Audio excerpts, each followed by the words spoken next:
without permission for 12 minutes. Correspondent Charles de Ledesma reports. Foreign Minister Margus Sakar stating that Russia had violated Estonian airspace 4 times this year, but this incursion was particularly brazen. The incident on Friday occurred over the Gulf of Finland and involved 3 Russian MiG-31 fighters. The Russian charge d'affaires was summoned and given a protest note. This marks a significant escalation in airspace violations between the two countries.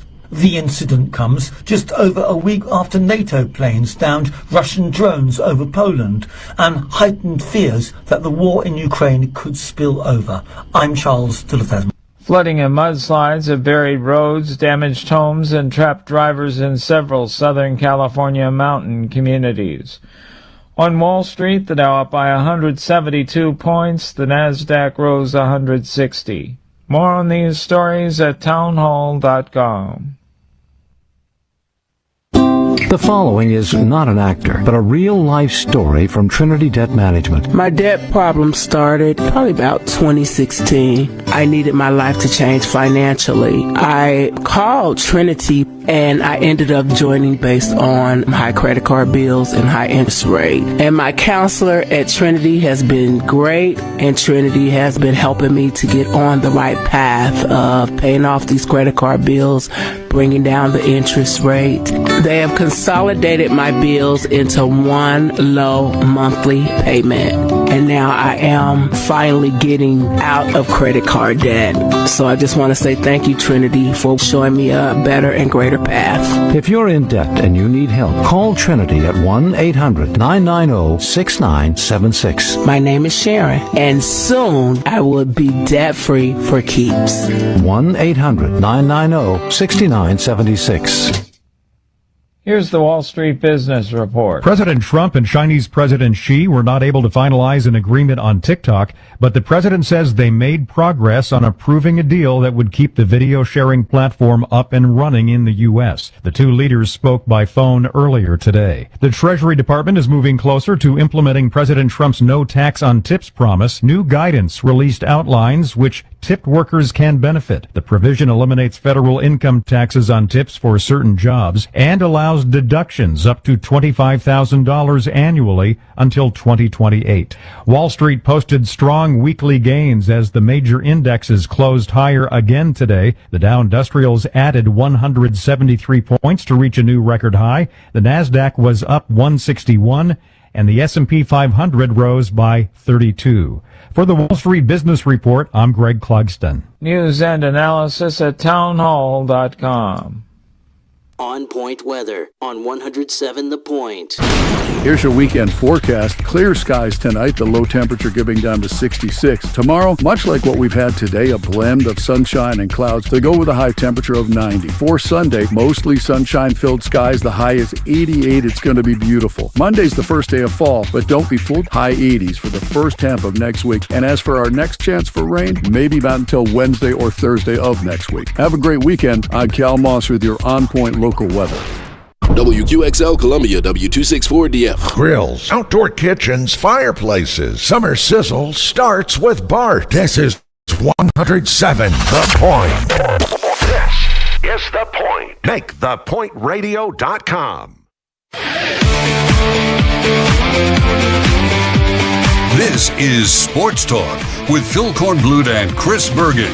Sports Talk is heard across the state on radio affiliates of the Sports Talk Media Network and is streaming live on SportsTalkSC.com, as well as Twitter, Facebook, and YouTube. The South Carolina Education Lottery lucky number to call in is 888-898-2525. That's 888-898-2525. Now, here are Phil and Chris with tonight's edition of Sports Talk. All right, welcome in, everybody. Sports Talk Media Network tonight. It is a Founders Federal Football Friday night coming to you tonight from St. Louis, Missouri, on our way to that other Columbia, Missouri, South Carolina, and Missouri.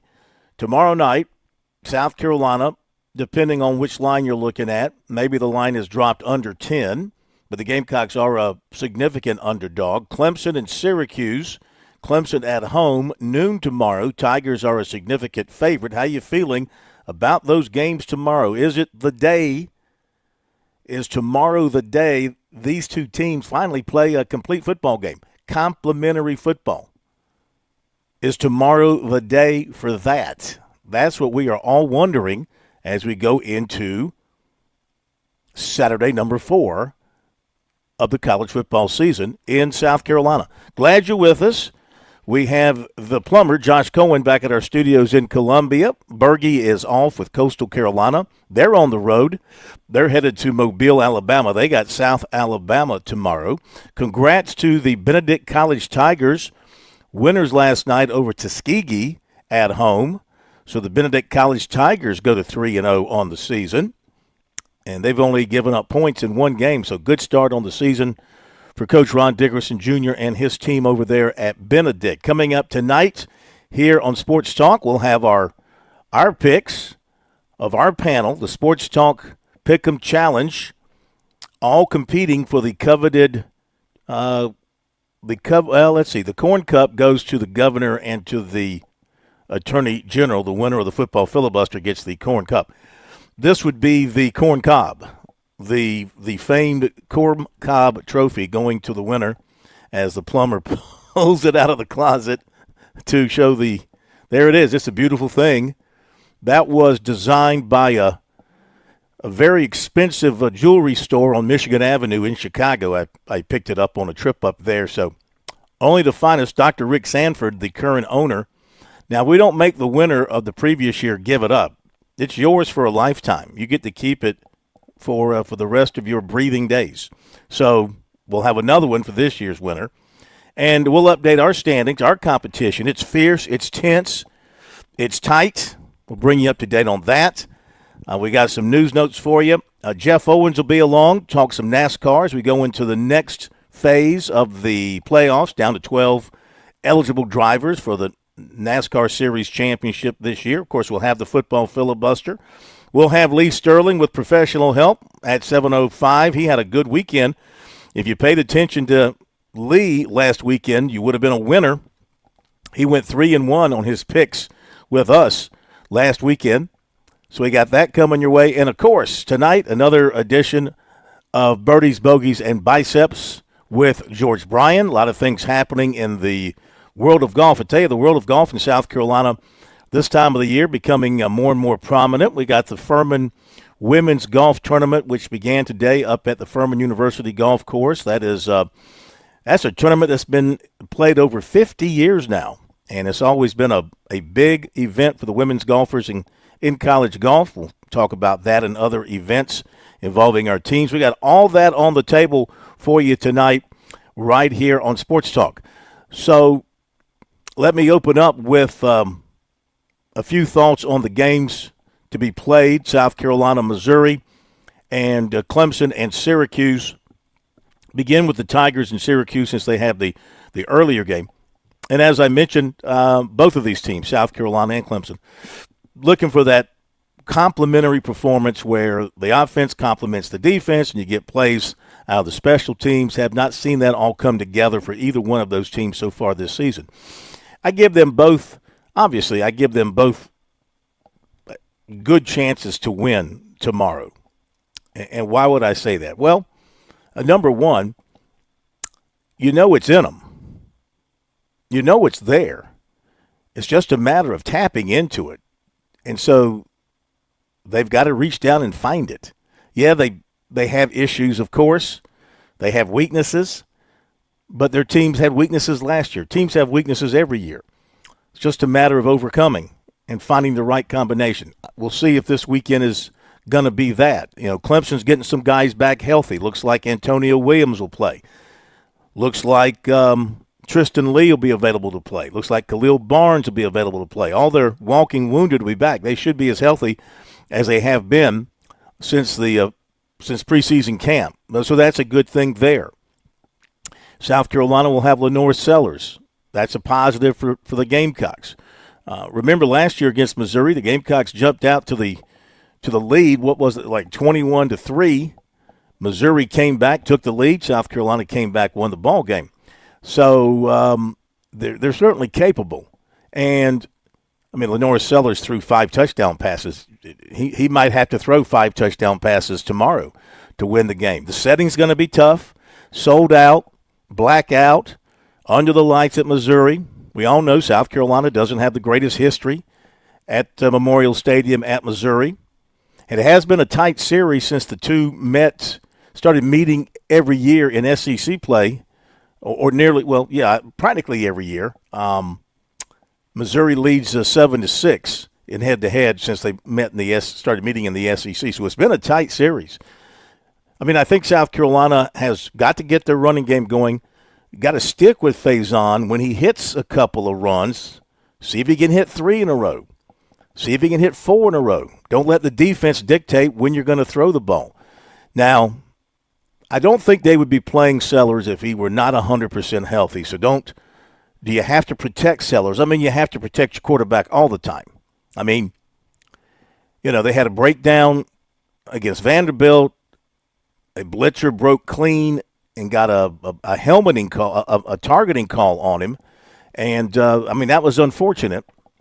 But they're not going to let Sellers play if he's not 100% healthy and able to take the hits, not to the head, but to other parts of his body. So my point is, you cut him loose, you let him play his game. You don't go out there with the idea of, quote-unquote, protecting him. You let him play. You let him play. You let him cut it loose. See if South Carolina can hit some big balls down the field. So I'll have my picks coming up in a little bit, but again, they've got a shot here. And the other thing I wanted to say for both South Carolina and Clemson when it comes to these games is that you really don't know how good Syracuse and or Missouri are at this point because they haven't played only one. They've only played between them one two Power 4. One each has played Power 4 opponents. Syracuse lost to Tennessee in the day before South Carolina beat Virginia Tech in Atlanta. Syracuse lost to Tennessee, put some points on the board against Tennessee, but gave up a bunch. And Missouri, Kansas was that's the P4 team they've played. They were down in that game in the first half, 21-3. Kansas jumped on them quickly, and then Missouri smoked them in the second half. So who knows? I mean, they both have incredible statistics offensively and defensively. But, again, they haven't played anybody. So South Carolina and Clemson at least have been playing people.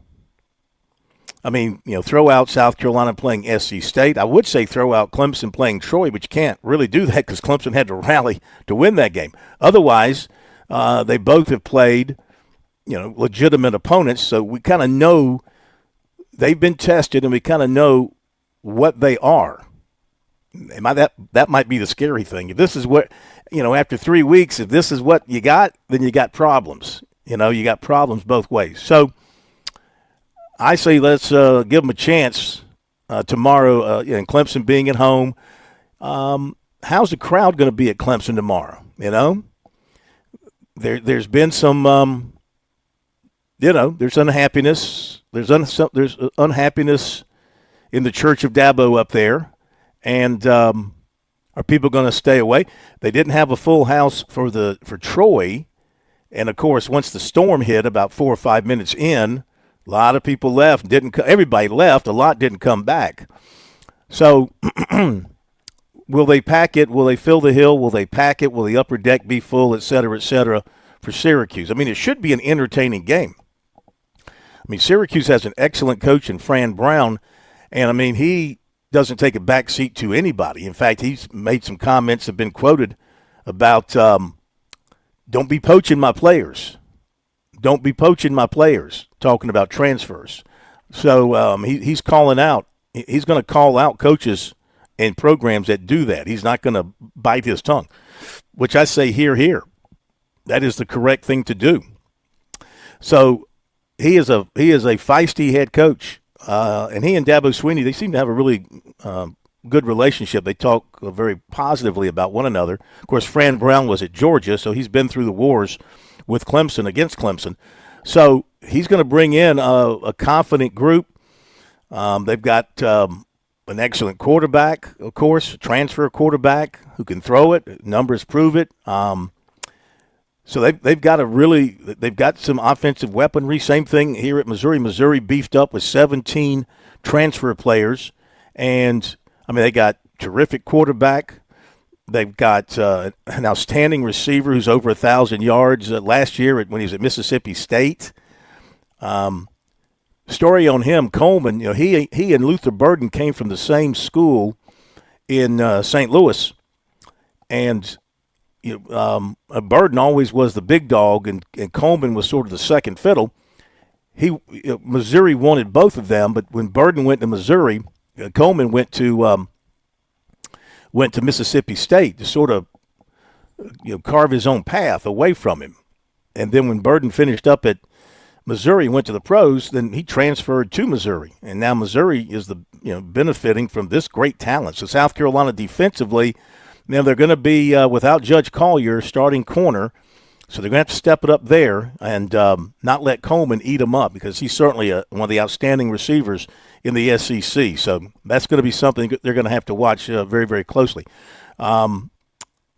But Missouri has got some crazy offensive numbers. It's going to be a real test for the South Carolina defense. We'll have our picks coming up for you after the break.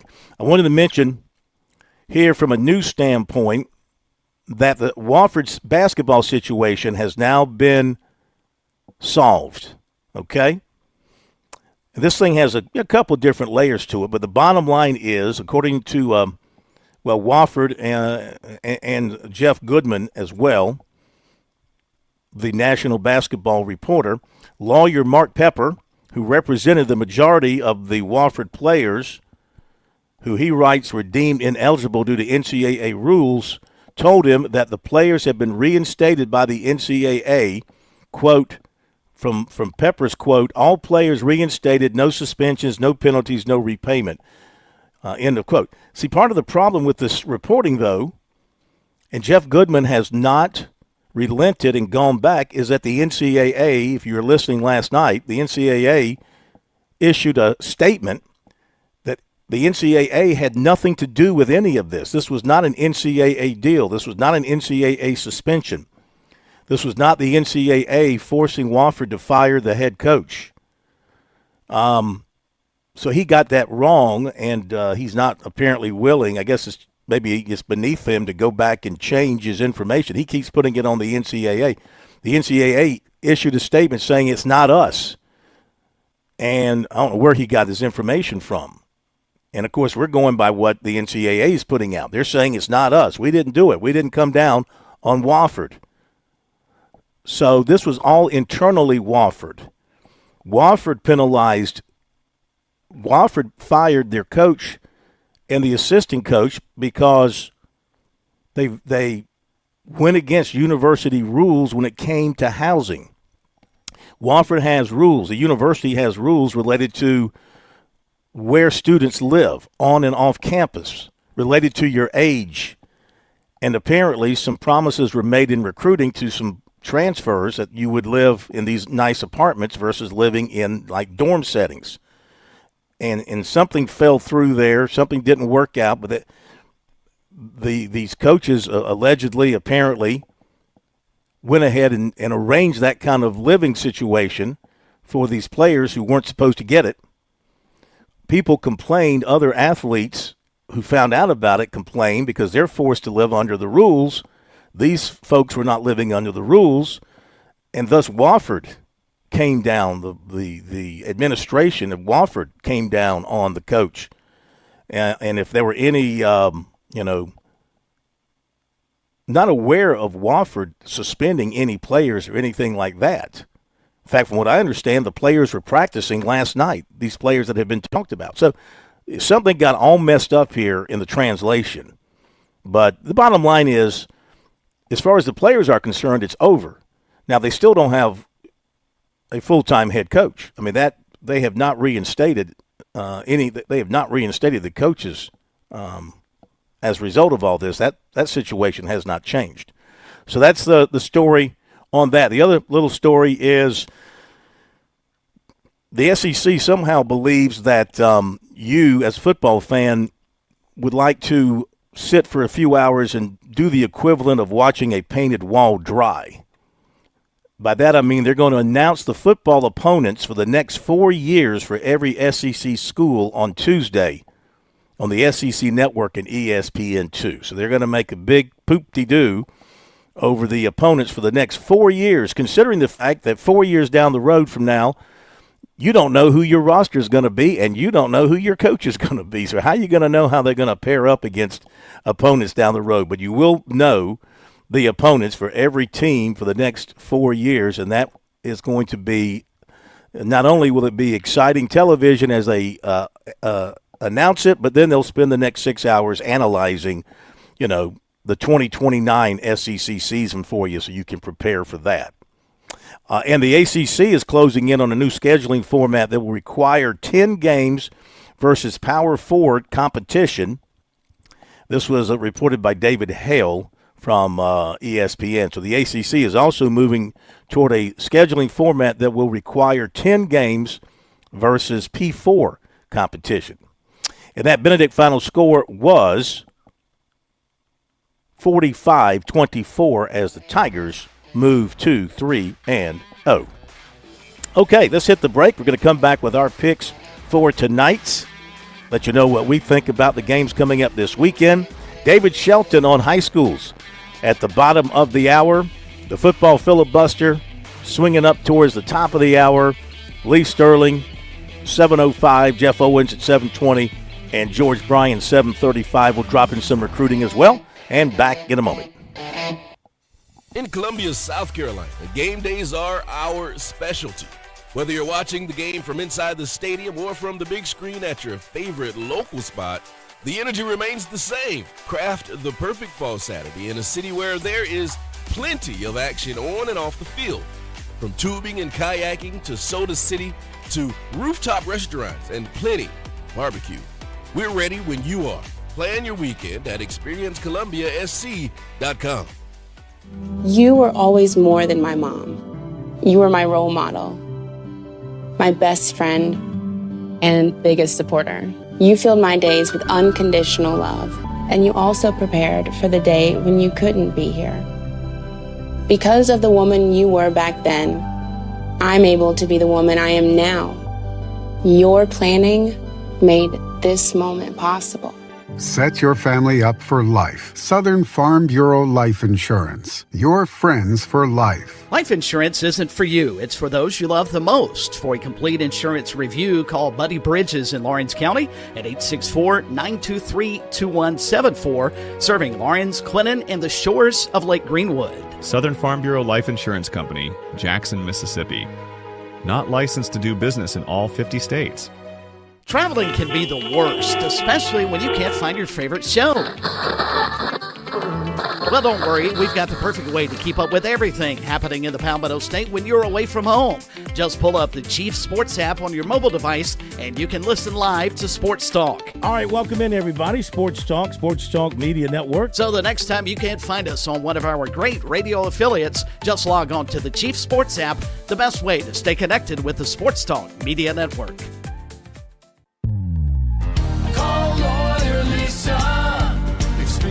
The difference with Lawyer Lisa. Hi, I'm Lisa Hosteller Brown. Did you know your will is designed for your assets to pass through the probate court? If you want to keep your loved ones out of court, a revocable trust is a great place to start.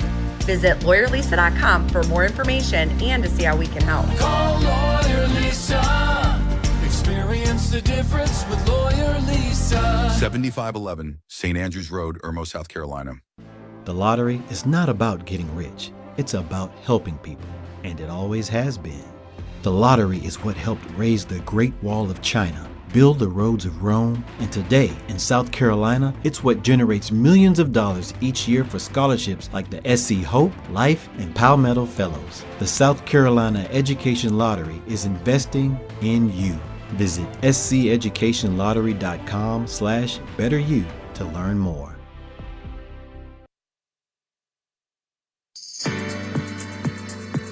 Now, Sports Talk Picks, brought to you by Experience Columbia SC, right here on the Sports Talk Media Network.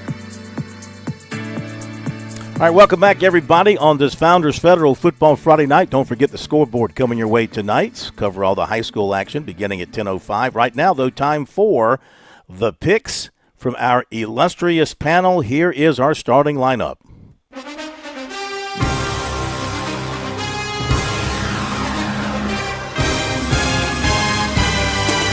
Phil Kornblut, Latta High School, home of champions. Chris Bergen, Sports Talk co-host, Lincolnton, North Carolina. Josh Cohen, the plumber, Play Pals Daycare. Buddy Horton, South Carolina, best 9 years of my life. Don Williams, Greenville High School, Greenville, South Carolina. Fran Halloran, offensive line, Signal Mountain Junior High. Jim Corbett, Don Bosco Prep, and the University of South Carolina. Kevin Cohen, the landlord, Dewey Elementary, Oak Park, Michigan. Pat Daniel, Clemson University.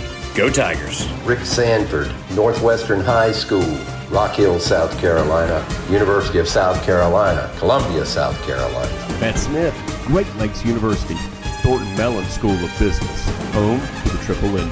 Go Owls. Alan Smothers, the bad boy of sports radio, voice of Friday Night Rivals on the CW21, Florence, Myrtle Beach.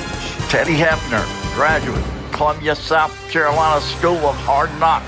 Football? Well, I thought I played, but then I saw some old game tape. All right, thank you, Teddy. Teddy's 10-6. He leads our competition. So don't let him fool you. Go back and pull up your old Columbia records. You'll see pictures of the Teddy Hefner running for the Dreher Blue Devils. Dr. Rick is second at 9-6. The Landlord's 8-7. Bad Boy 7-8. I'm 7-8. The Money Coach, Fran Halloran, 7-8. Jim Corbett, Gentleman Jim, 7-8. Daddy Don Williams, Godfather of Sports Talk, 6-9, along with Smitty. At 5-10, we have Pat, and we have Bergie's out of the cellar. At 4-11, we have the Plumber and the Big Kahuna. Come on, Big Kahuna.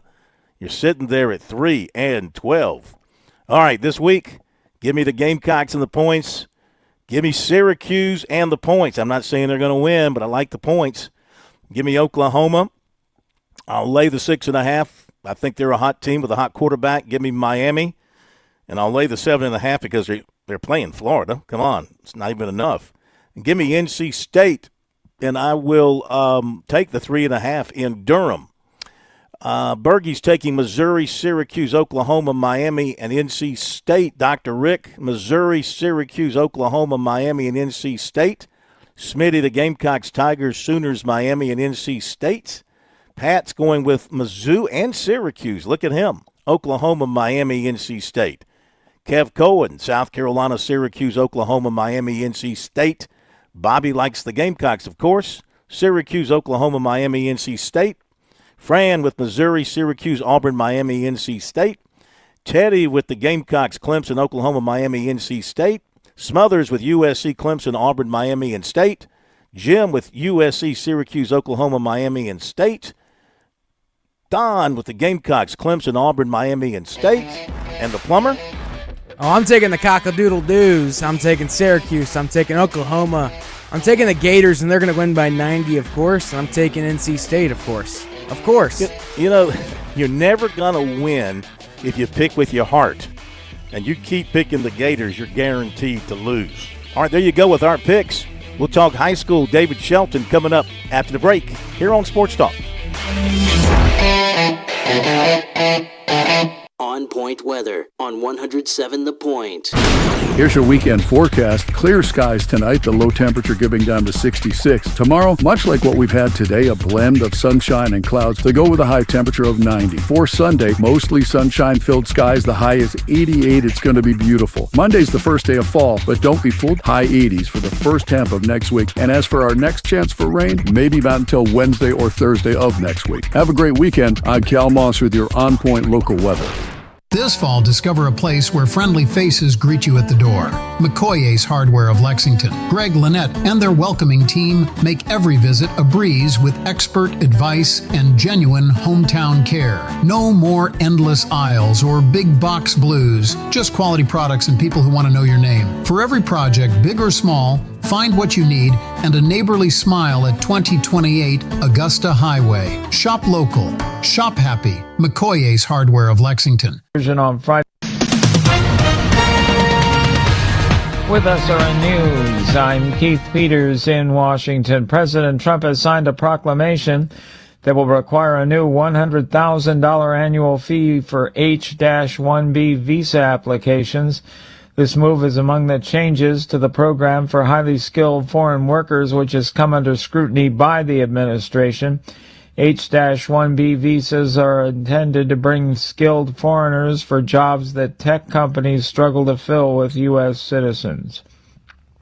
Estonia has summoned a Russian diplomat to protest after 3 Russian fighter jets entered its airspace without permission. The foreign ministry said the incursion on Friday lasted 12 minutes. This is the 5th time this year that Russia has violated Estonian airspace, but the foreign minister called this incident brazen. More at srnnews.com. Nobody plans for a plumbing problem. They come unannounced and usually at a very inconvenient time. Franklin Plumbing and Drain Cleaning is your trusted ally. They recognize just how vulnerable a customer is at this time, and they want to help. They have well-trained plumbers who are there to make a difference when you need it most. I've experienced this. They're knowledgeable about their craft. They're not coming to your house to pitch new products. If something is broken, they'll give you a price to fix it if it's possible, or a price to replace it if necessary. Franklin Plumbing and Drain Cleaning is also locally owned and operated, or I simply wouldn't endorse them. Josh and his team prioritize customer service above everything else. They handle every issue with care and precision. Those are not just words. I've had Franklin Plumbing and Drain Cleaning out to my home. They back up those words with their actions. If you have a crisis, get some peace of mind. Online, you find them at franklinplumbing.sc.com, or you call 799-2222. That's 799-2222. I'm absolutely positive they will make whatever is wrong right again. Franklin Plumbing and Drain Cleaning. At Palmetto State Armory, we offer the largest selection of guns and ammunition at unbeatable prices. Our knowledgeable and friendly staff are here to provide personalized assistance, ensuring you find exactly what you need. If you enjoy outdoor activities like hunting, camping, or hiking, our clothing and outdoor gear collection has got you covered. We also feature an exceptional indoor range facility where you can experience the thrill of shooting in a safe and controlled environment. Visit us today at PalmettoStateArmory.com or your local retail store. Palmetto State Armory, American made for life. Hi, I'm Jeremy Sweet from Sweet Comfort Services HVAC. We're locally owned and operated, which really helps keep pricing reasonable. With lower overhead and more accountability, we stand by the systems we install, our repairs, and our parts. Most nationally owned companies know they have plenty of work this time of year when it's really hot. We'll treat you great no matter what time of year it is. Call Sweet Comfort Services HVAC at 803-331-8143. That's 803-331-8143.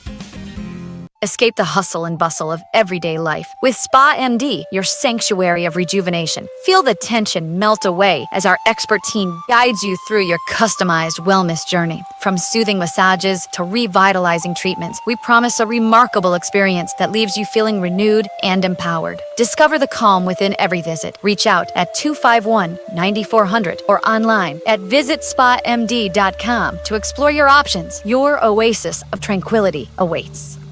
When I think of this time of the year, I think of all those F words. You know, fall, football, and floor boys. All are fantastic, maybe even phenomenal. Okay, that sounds like an F word, but it's with a PH.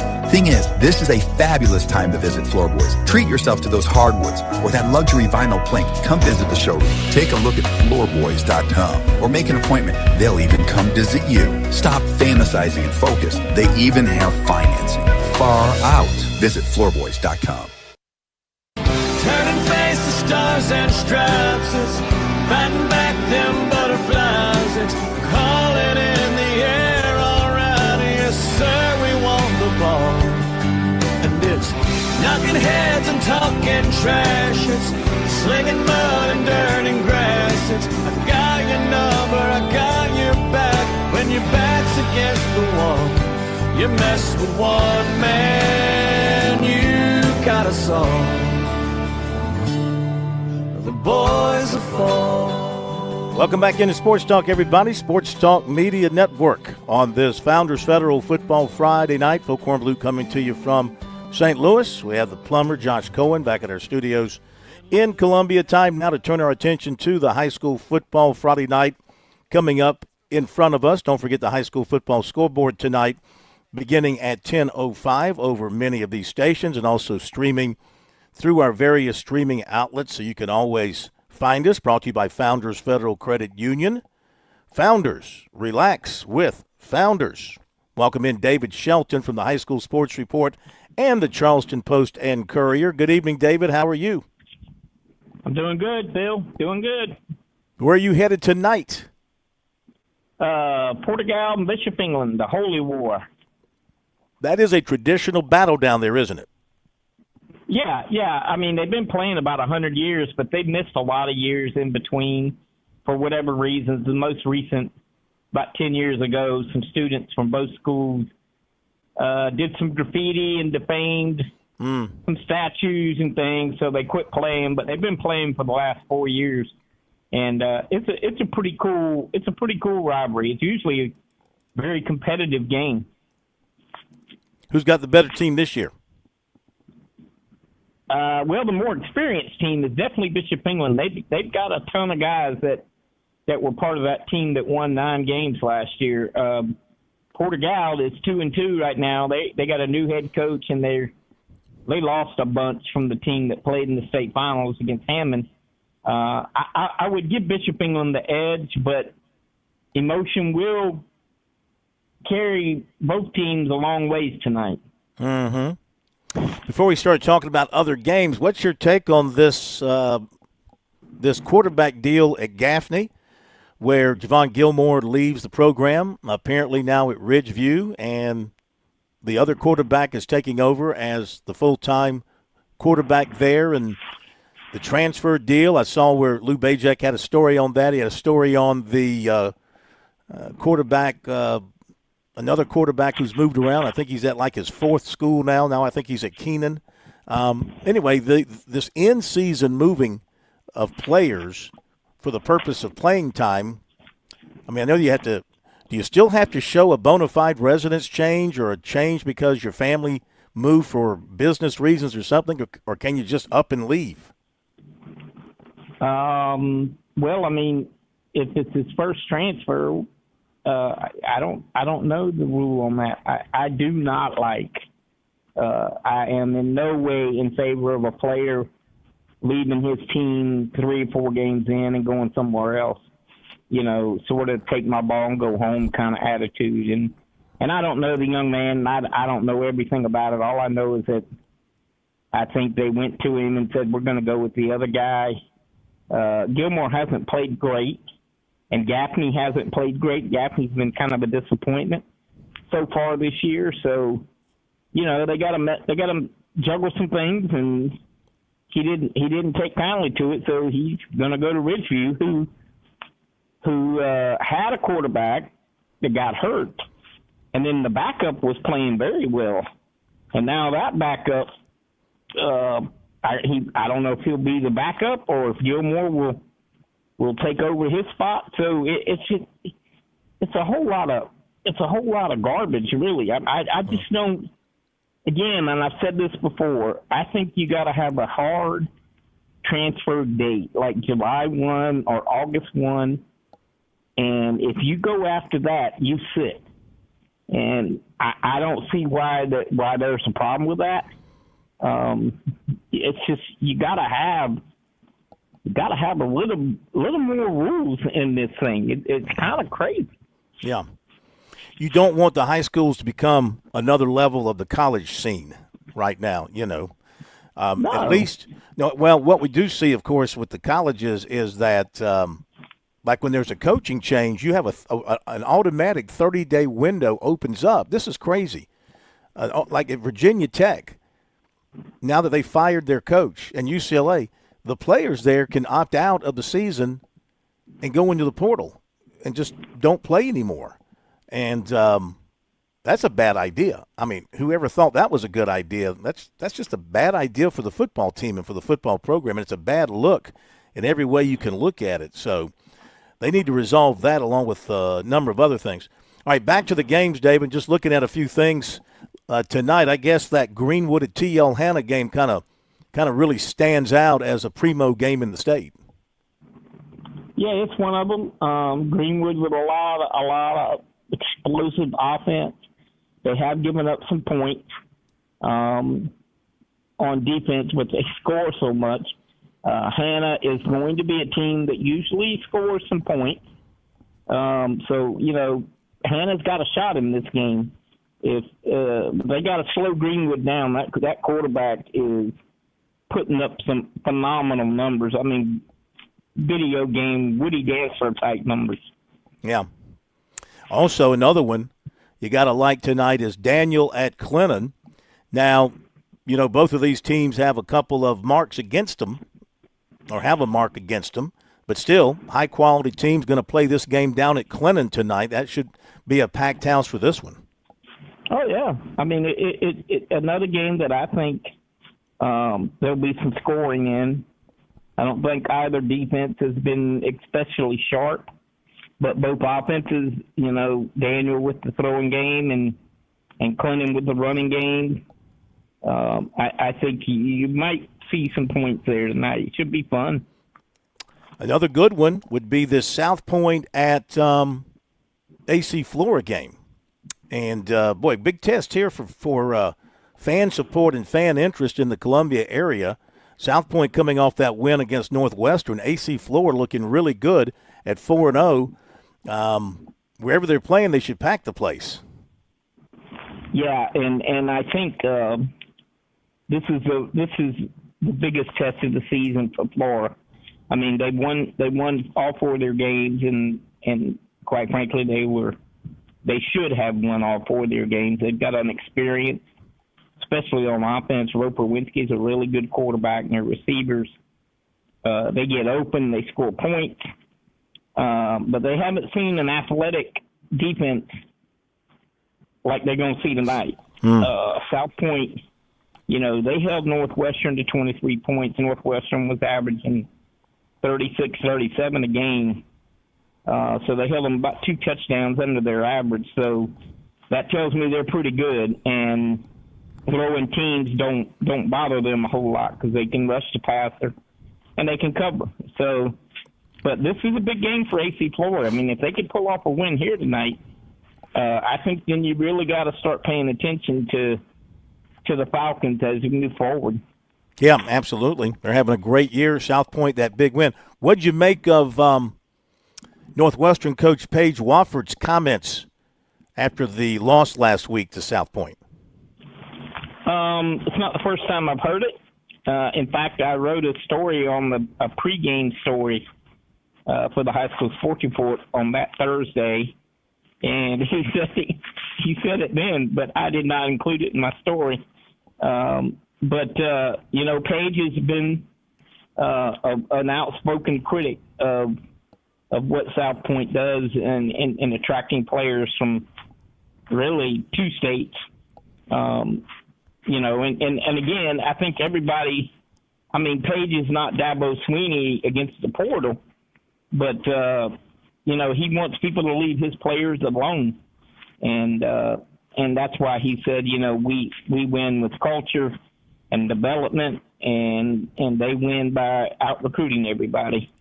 I mean, that's pretty deep, David, to go. I mean, he went deep on that one.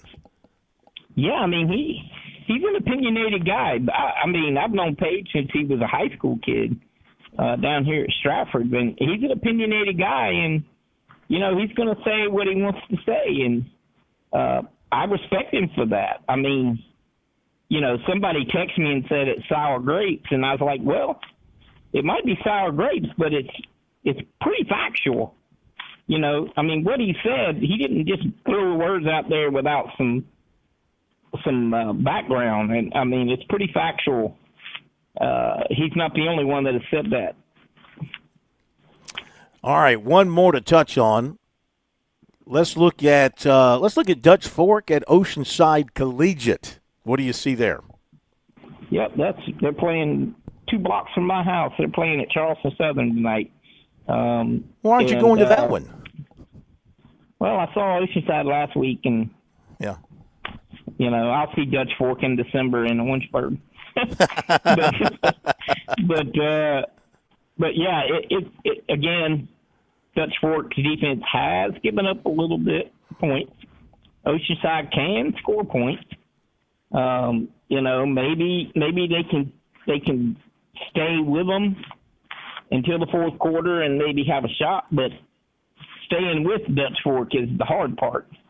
And their defense played pretty good last week, gave up 14 points, and Oceanside came back from a 14-point deficit to beat Ashley Ridge. So it'll be good quarterback play. There'll be some good linemen on both sides. Should be a beautiful night and a good crowd there.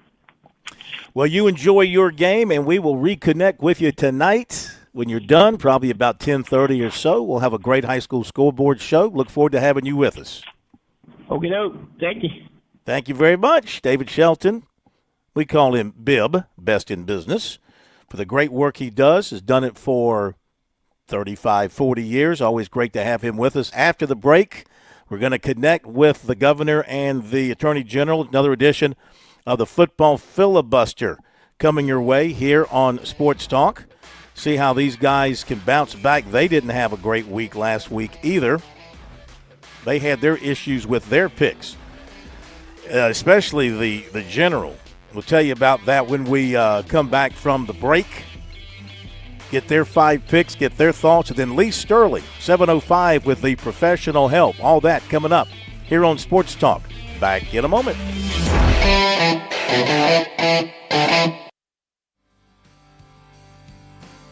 Hi, this is Billy Downer from the South Carolina Department of Natural Resources. Are you looking for a safe place to shoot your rifle or handgun? Did you know that the South Carolina Department of Natural Resources operates 4 manned ranges across the state in Pickens County, Spartanburg County, Richland County, and Charleston County? For more information on our public ranges, visit dnr.sc.gov/shooting. Your home is where your memories live. When the phone just It's where goes you dark laugh on you, does that and where you mean love. it's not a We battery understand thing? the Does that mean importance it's of the valuables under your roof, tangible and No, intangible my alike. battery's So no fine. matter what's around the corner, screen we'll just be went there, offering black. you and your family the support that's made Farm Bureau Insurance a trusted name for nearly 70 years. You deserve more. You deserve a promise. Learn more at scfbins.com. Call me, Alex Satterfield, at 803-749-9171 for all of your Midlands insurance needs. Yeah, good to hear from you too. I was on a little bit of a time crunch.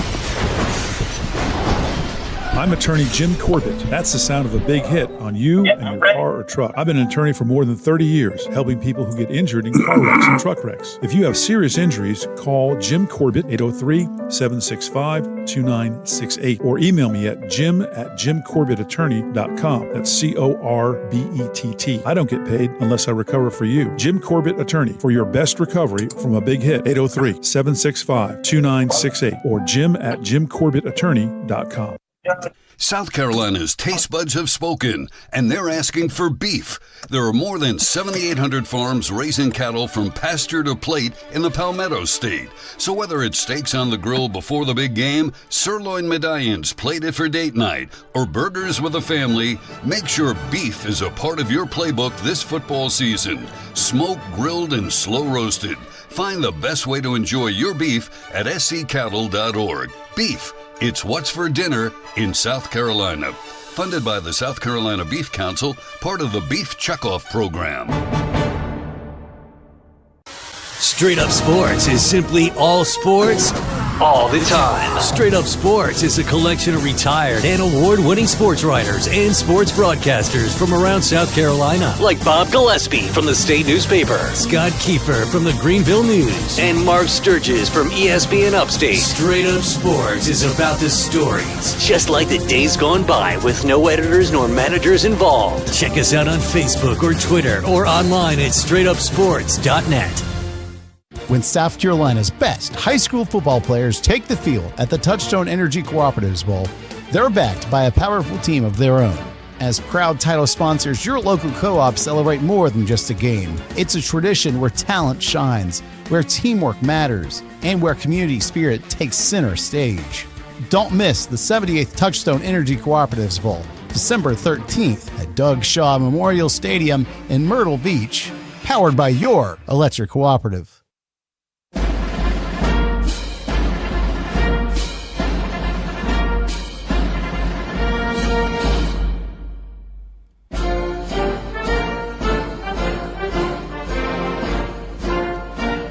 Well, in these turbulent football times, it's always good to bring two calm, clear thinkers back to Sports Talk for another edition of the Football Filibuster.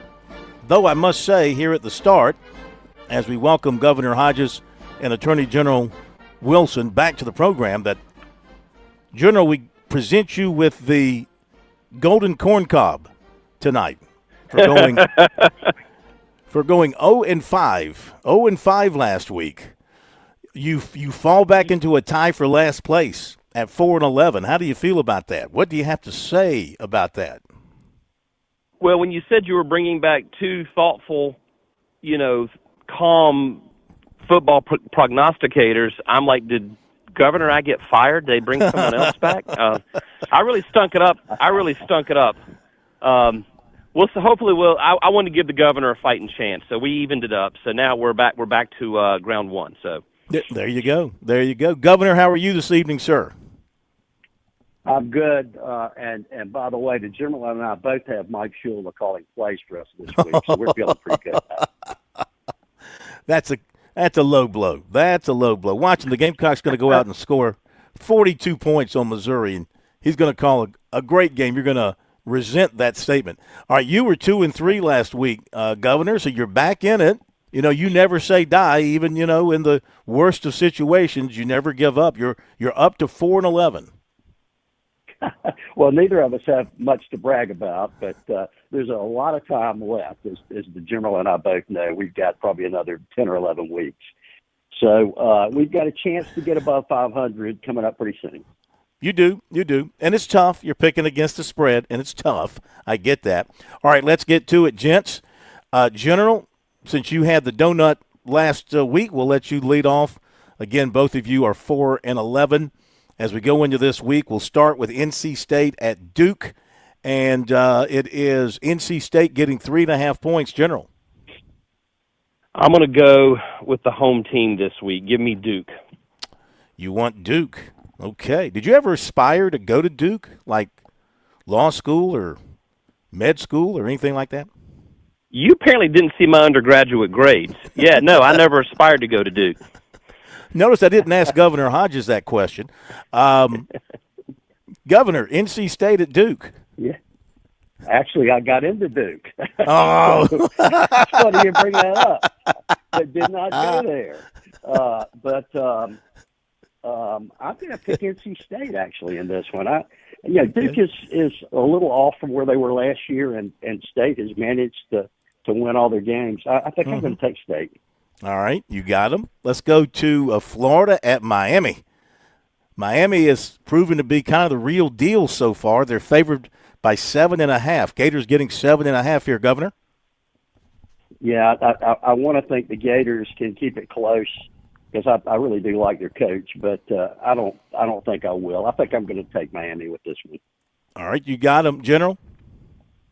Before I tell you what I'm going to pick, I do want to go back and say, well, I did not go to Duke or apply to Duke. I did apply and get into the Ivy League School of the South, which is the University of South Carolina Law School. So I did go there. Anyway, nice. I am.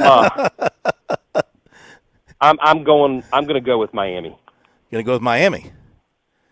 Just because they're playing good football. They're playing good football, and, of course, I listened to my gut last week. It didn't do me very well, but I'm going to go with my gut on this one. Okay. Gut seldom leads you astray. Auburn at Oklahoma. Two teams that are surprising. Will they keep it going the rest of the season? Who's going to surprise the most here? Auburn is getting 6.5 points. General. I'm going to go ahead and go with Oklahoma. Home team advantage. Give me Oklahoma on this. They'll win by a touchdown. Laying the 6.5. Governor. I'm with the General on that one. I think Oklahoma's a much better rounded team this year, and I think they'll win it by 10. By 10, okay. They do have a quarterback who's played great for them. Transfer guy from Washington State who can throw it. Let's go to the Valley, Governor, and it's Syracuse getting 17.5 at Clemson. Well, I don't think it's going to be any showers for Coach Fran this time around. I'm going to take I'm going to take Clemson. I think they're ready to break out, and I don't think Syracuse is particularly good. So I think Clemson's going to handle this easily. Okay, General, he's opening the door for you here. Are you man enough to take the orange against the orange? I'm gonna deviate here from the governor. I think Clemson's going to win, but I just see Carolina and Clemson have started shaky. I know they'll probably shake it out before midseason, but I think Clemson will win probably by 2 touchdowns. 17.5's a lot, and even though they're playing at home, they're going to win by multiple touchdowns, but not 17.5. So give me Syracuse. You got them. The orange over the orange. And that leads us to the game I'm in Missouri to cover, South Carolina at Mizzou. Blackout night game. Missouri on a roll, favored by, we're going with 10.5. And so, General, what do you think here? South Carolina does have a healthy quarterback, has a pretty healthy team, except they're down a starting corner and a tight end who would help them. So what do you think? I don't know if my wife is listening to this show, but we're a divided family right now. She's a Missouri grad, and I'm a Gamecock. So, honey, if you're listening to this, you should enjoy this one. I'm leaning toward Missouri on this one. Last week kind of really shook my faith, and I know that we got Sellers back, but I just didn't see a lot of protection on the line, and I'm a little concerned. And they're playing at Missouri. Missouri's going to play us really good, so I'm probably going to lean. I'm going to go with Missouri. What flag is flying out in front of your house this evening? I don't know. I'm not there right now, but I'm sure it's a black and gold one. All right, Governor, he's opened the door for you. What you going to do? It's just hard for me to imagine if Lamaris is playing that they'll beat us by more than 10 points. So I'll take Carolina. Taking the Gamecocks. There you go. Okay, opening up for amendments, and the Governor will give you the shot at amending first here. So you guys differ on USC, Missouri, Clemson, Syracuse, NC State, Duke. Anything you want to amend for the other two? So it would be Oklahoma and Miami. Anything you want to amend there? Having 3 games different is good. So I think I don't want to change anything. Okay. General, how about you? I'm a little worried about the Carolina pick. I'm not going to lie, because that is a big spread, but I'm going to hold. So I'm with the Governor. 3's a lot. So let's see what happens. I hope I'm wrong on the USC-Missouri game. I really want Carolina to pull it out. I hope they do, but I'm going to hold. 3's a charm, as they say, and also 3's a crowd. Gentlemen, thank you. Have a great weekend. General, I hope the wife treats you nice no matter what happens. I hope it's a good weekend for you. And same to you, Governor. Me too. And we'll talk to you guys next week. Talk to you next week. Good luck. You too, guys. Thank you. All right, there you have it. Governor Hodges, Attorney General Alan Wilson. Differing on 3. That's a bit of a stretch for them. They don't usually differ that much, but that's good. Good competition. We'll see who's on it. Interesting that the General thinks like I do. I took Syracuse. I think 17.5, the way Clemson has looked. I think that's too much. Okay, top of the hour, we have Lee Sterling coming up.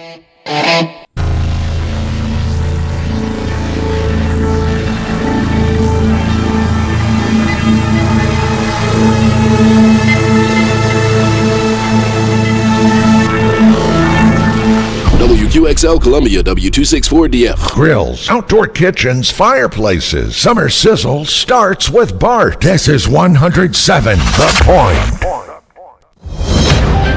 News this hour from Town Hall. I'm Keith Peters in Washington. There are major mudslides happening in Southern California. Mudslides in Southern California have trapped drivers, buried roads, and damaged homes. That comes 10 hours after several Southern California communities were hit by heavy rain. No one was hurt, and authorities say no one is reported missing. Intense rains hit the community for more than an hour on Thursday afternoon as remnants of Tropical Storm Mario reached the mountainous area. The mudslides affected the towny mountain communities of Forest Falls, Oak Glen, and Potato Canyon in San Bernardino County. just east of Los Angeles. Authorities rescued 10 people traveling in at least 6 vehicles who were stranded on Route 38 near the San Bernardino National Forest. I'm Haya Panjwani. The Senate has failed to pass the House version of a continuing resolution that would have avoided a government shutdown at the end of the month. Bob Agnew reports it's no surprise given the heated rhetoric before the vote.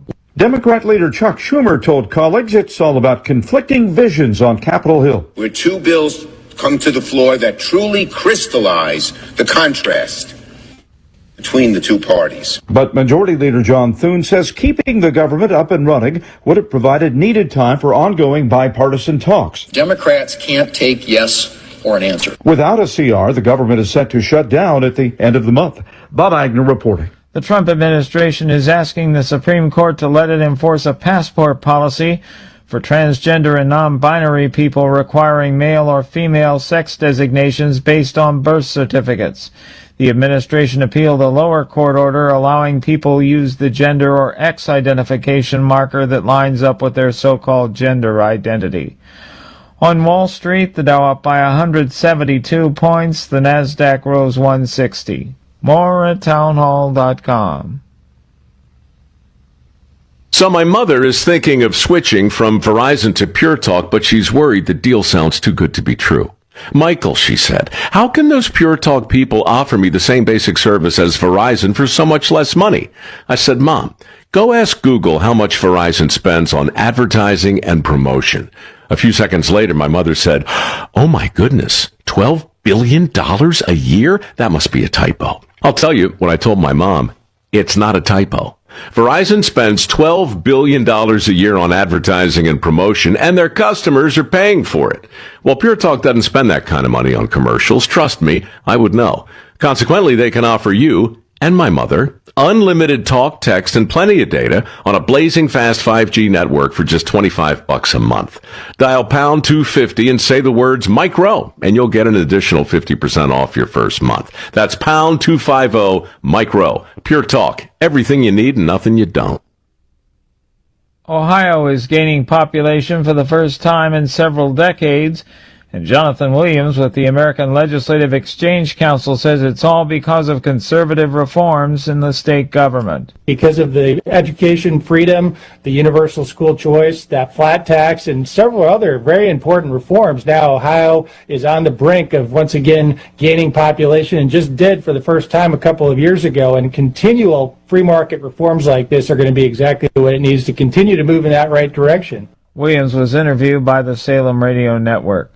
Federal prosecutors say a man accused of fatally shooting 2 staff members of the Israeli embassy in Washington was wearing a body camera that captured video of the killings from his perspective. Elias Rodriguez is accused of murder in the deaths of Yaron Lashinsky and Sarah Milgram. News and analysis at townhall.com. On Point weather on 107 The Point. Here's your weekend forecast. Clear skies tonight, the low temperature giving down to 66. Tomorrow, much like what we've had today, a blend of sunshine and clouds. They go with a high temperature of 90. For Sunday, mostly sunshine-filled skies. The high is 88. It's going to be beautiful. Monday's the first day of fall, but don't be fooled. High 80s for the first half of next week. And as for our next chance for rain, maybe not until Wednesday or Thursday of next week. Have a great weekend. I'm Cal Moss with your On Point local weather. WQXL Columbia, W264DF. Grills, outdoor kitchens, fireplaces. Summer sizzle starts with Bart. This is 107 The Point. This is The Point. Make thepointradio.com. Welcome back to Sports Talk on the Sports Talk Media Network. You can reach the guys with the South Carolina Education Lottery lucky number, 888-898-2525. That's 888-898-2525. Now back to Phil and Chris with the second hour of Sports Talk on the Sports Talk Media Network. All right, welcome back, everybody. Sports Talk here on the Sports Talk Media Network. Phil Kornblut tonight from St. Louis. Be in Columbia Mo tomorrow. Chris Bergen's on the road with Coastal Carolina, heading down to South Alabama. The Plumber Josh Cohen back at our studios in Columbia. Let's get right to it. Time to get to the serious business of the night. You've heard from us. You've heard from the governor and the attorney general. It is now time to get to the professional of our organization in selecting these games. Coming off a big week of 3-1. There you go. I knew you had it in you. Maybe the Gamecocks and Tigers are going to follow your lead. From Paramount Sports, it is Lee Sterling time with Sterling Picks. Welcome in. Oh, thanks so much. Looking to see if we can keep this ball rolling. Some good games this weekend. So good 7-8 games. Even, you know what, a game that's under the radar, no one's talking about nationally, is the BYU East Carolina game. Oh, really? Why do you like that game?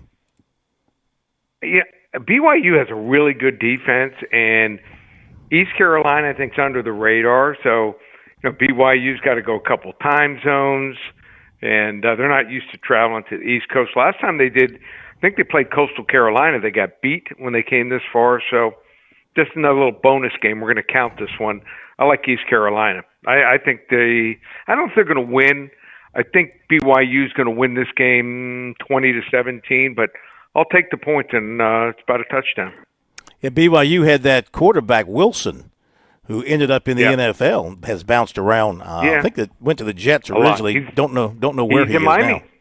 Now. He's in Miami now. Okay. Yeah. He might be starting if they keep blowing games like they did last night. But anyway. His brother, Hank Bachmeier's brother, is the quarterback now for BYU, who, was much traveled. He was at Boise and a bunch of other places after that. So, interesting subplot there. Absolutely. Yep. All right, let's get to what you got for us on the schedule. Let's go to Miami, right there in your hometown and next to your heart. Favored by 7.5 over the Gators. So the Gators probably outplayed LSU, but 5 interceptions, greased the skids. They got a couple problems on offense. I think their defense was pretty good. Now we're hearing 3 of their 4 defensive linemen may be out, but they have a real problem at right tackle. So I think they're going to go to a bunch more 3- and 5-step drops in this game. Billy Napier has not been calling a great game at all for them. He might want to think about relinquishing those duties if he wants to have a chance at saving his job. I think Miami's good, but do you want to lay 9.5 points down? It's up to 9.5 in a rivalry game. I think Miami's going to win the game 28-24, but I think the right side probably is Florida. Okay, you say Florida and take the points. All right. Yep. How about this one now? A couple of up-and-comers maybe. Oklahoma, Auburn. Oklahoma, 2 hot quarterbacks here. Oklahoma favored by 6.5. Yeah, Jackson Arnold returns to Norman to face his old team. Interesting subplot there. But being a former quarterback, I know that my ex-coach or coaches used to know me inside and out. And his ex-coach, Brett Venables, calls the defensive plays, and I think he's going to come up with a good game plan here. And I went back and watched the Auburn game against Baylor, and most of their big plays were coming off there was breakdowns on the defense, or the quarterback was scrambling. They were not devised plays. So I think they're going to need more if they want to have a chance to beat Oklahoma. I love John Mateer. I think John Mateer right now would get my vote for the Heisman if I was on the committee. I like Oklahoma at home because the game's at home also, 34-24. Wow, what a turnaround. They were ready to run him out of town last season. Right. Venables turning it around. Shows you what good portal recruiting can do for you if you hit on the right ones. Right. Okay, let's do Clemson and Syracuse. Tigers at home, favored by 17.5, and is Syracuse for real? Well, there's no way we can trust Clemson normally with this number. Their offense looks not good at all. 121st in rushing, 81st in passing. Syracuse can be thrown on, so maybe this is the right spot here for Cade to get it going here. Is Antonio Williams going to be back? What are you hearing as far as that's concerned? Yes, he'll play. Okay, that's what I thought. Okay, At 1-2, Clemson can't afford another loss. Regardless of the schedule, they're averaging 19.3 points per game, and the line here is like pretty high, 17.5. Dino Babers, Syracuse teams, they can hang in here against better outfits here, but Syracuse first 3 games have been indoors. Clemson's defense, they need to pick up the sacks. Only 4 sacks here. Time to giddy up here. Slight lean here to Clemson, 40-17. I like that. Time to giddy up. That's a good way to put it. Time to get going. Time to show what you've got. And you mentioned the defense, the pass defense for Syracuse. It's a sieve. I mean, Klubnik could have a 300-yard day if he's on his game, and if they protect him. Okay, one more. The one I'll see tomorrow night.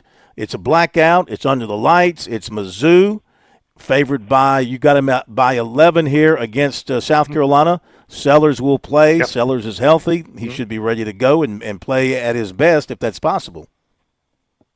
And here's what's interesting. No one talks about Missouri. And not a lot of old people talk about Arkansas either. Maybe it's their location. They joined, the conference last. But what a great job by Drinkwitz has done here as their head coach at Missouri. He brings in a quarterback, Bo Probella, from Penn State. He is a dual. He reminds me a lot of John Mateer. Running and throwing, he's a leader. Maybe not quite as vocal as Mateer, but I think if you ask the Penn State coaches who would they take right now, I think they'd go with Mateer if they were behind closed doors and didn't want to upset Drew Allar. So I think he's wonderful. They snatched Ahmad Hardy, sophomore from Louisiana Monroe, running back. How good is he? Well, he gained 1,350 yards last year on a Monroe team that was terrible. He already right now has 460-plus yards. He's either 1 or 2 in the nation in rushing. I think their offense is better than last year. Sellers at quarterback, even with the men, they're only averaging 14.5 points per game. I like the Tigers here. Missouri Tigers here, 34-16. Ooh, 2 cover, 34-16, 34 minus 16. That's 18. That's a cover. That's cover. Yeah. Okay. Yep. Okay. By the way, Allar, I read where he's got like one of the lowest quarterback ratings in the country right now. So what's interesting also, there were 5 quarterbacks, and I think it was Klubnik, Arch Manning, it was Garrett Nussmeier, Lenore Sellers, and it might have been DJ Lagway or someone else. No, it wasn't Lagway because he's not eligible for the draft yet. Talking about these 5 guys, possible top 10, top 15 picks. Right now, none of them would be picked. Maybe late first round. Yeah. Maybe Nussmeier, and he hasn't been great. Hasn't been horrible, but certainly hasn't been great. His team's still undefeated. Best quarterbacks right now, I would say, are John Mateer, probably Carson Beck, and I can make an argument here for Marcel Reed, Texas A&M. Mm-hmm. And your game of the week is Ole Miss Tulane. Yep, good game here. Another under-the-radar game. You want to get this game for free? Call 800-400-9741. Give you Ole Miss and Tulane on me. And this is the week where I probably get more calls, texts, and emails than any other week. Why? It's their promotion. It's the Baker's Dozen. It's 13 games combined Saturday and Sunday. Not for $297, for even $197, just $97. So if you've never been a client, you heard me correct, 13 games, just $97. How do you give us a try? Just one place, ParamountSports.com. Always a pleasure. Have a great weekend. Enjoy it. We'll talk to you next week. Thank you very much. Sounds good. That's our buddy. That's our pal, Lee Sterling. He's on fire. Get it while it's hot, as they say. Get it while it's hot. And let's give you the recruiting report for tonight. While it is hot, our recruiting report is brought to you by Seawells. Look forward to a week of the daily luncheon buffet at Seawells. It'll be there for you Tuesday through Friday, barring any kind of a private party you're not invited to. And that will be from 11 till 2, and it'll be some of the best grub that you'll have anywhere in the state next week. And you need the very best folks to come and handle your very special event and take care of that very difficult task of catering. You just call Seawells, and they'll do it all. 803-771-7385 is the number, or their website. Check that out at SeawellsCateringSC.com. Talk about a player that Clemson's heavily in on. Defensive end Rashad Streets, 6'4", 230, out of Raleigh Millbrook. He is a 2027 defensive end, and he was at Clemson for the LSU game, and he's been building a strong relationship with Chris Rumph and the Clemson staff, and he was very impressed with everything he saw at Clemson. Who wouldn't have been for that game against LSU? The electricity in the stadium, of course, was off the charts. He's really tight with Coach Rumph. He calls Coach Rumph his guy. And so that's a good sign for Clemson there. Now, South Carolina's been involved too. He plans to visit South Carolina, Oregon, Ohio State, Tennessee, and some other top programs. Some other offers for him: Michigan, Georgia, Southern Cal, Texas A&M, Auburn, Florida, Miami, Ole Miss, North Carolina, and Penn State. Right now, Clemson is in a good spot with him. He has them near the top of his list. He says they check all the boxes. Clemson's in the top 12 with 27 linebacker Caden Henderson of Tampa. He also named Ohio State, Miami, Notre Dame, Alabama, Texas A&M, Southern Cal, Tennessee, Oregon, LSU, Florida, and Florida State. Dutch Fork offensive lineman Brody Lorenzo picked up an offer from Appalachian State. And a basketball note, Anderson native 6'5" Kamaje Jenkins, who's at Moravian Prep in Hickory, North Carolina, reclassifying to the 28 class. South Carolina Clemson are among his offers. Of course, Clemson will have some guys in for visits for the game tomorrow. Most of them underclassmen from South Carolina. They do have, of course, a couple of prospects from the state of Texas who are big-timers. Peyton Miller coming in, the offensive lineman, and the linebacker Witten will also be in, as we mentioned last night. So we'll keep an eye on that over the weekend. That's a look at recruiting brought to you by Seawells. After the break, we shift the old gears. We pop the clutch. We take on some Sunoco fuel, and we step on the pedal, and we don't lift. We dive hard into turn 4 as we check out the NASCAR scene heading to New Hampshire. This is the 4th race of the playoffs coming up. You work hard for your money. Shouldn't your money work hard for you too? Think about all the hours you've put in, the late nights, the early mornings, the dedication to your craft. Now imagine those dollars doing some of the heavy lifting for a change, growing quietly in the background while you focus on what matters most. Whether you're saving for a dream vacation, a new home, or just building a cushion for peace of mind, putting your money to work is one of the smartest moves you can make. Open a certificate at Founders Federal Credit Union and earn more with your savings. For a limited time only, Founders is offering 18-month certificates at 4.32% annual percentage yield and 18-month IRA certificates at 4.58% annual percentage yield. To get started, visit foundersfcu.com/dividend rates or one of our many convenient office locations. All you need is $500 to get started, but don't delay. These rates won't last. Open your certificate today. Your future self will thank you for opening a certificate at Founders. Federally insured by the NCUA. Membership qualification required. $500 minimum balance. 18-month term. Dividends compound quarterly. Terms and conditions apply. See website for details. There's a lot of things we take for granted in our lives. Your home's AC will run cool. Your drive-through coffee will be hot. And the car will start when it's time to take your kids to school. It's when things don't go as planned that you start thinking about who to call and where to turn. The good thing is, you can prepare for life's most difficult days by calling the Larry Lucas Agency today. Larry is a State Farm agent that has been taking care of people across South Carolina for more than 2 decades. You probably have insurance, but switching is easy, and bundling can save you hundreds or more. Most importantly, the Larry Lucas Agency can help you choose the protection you want at the price you want. All backed by South Carolina's #1 home and auto insurance company. Visit LarryLucasAgency.com today or give Larry a call at 803-799-1998. Like a good neighbor, Larry Lucas State Farm is there.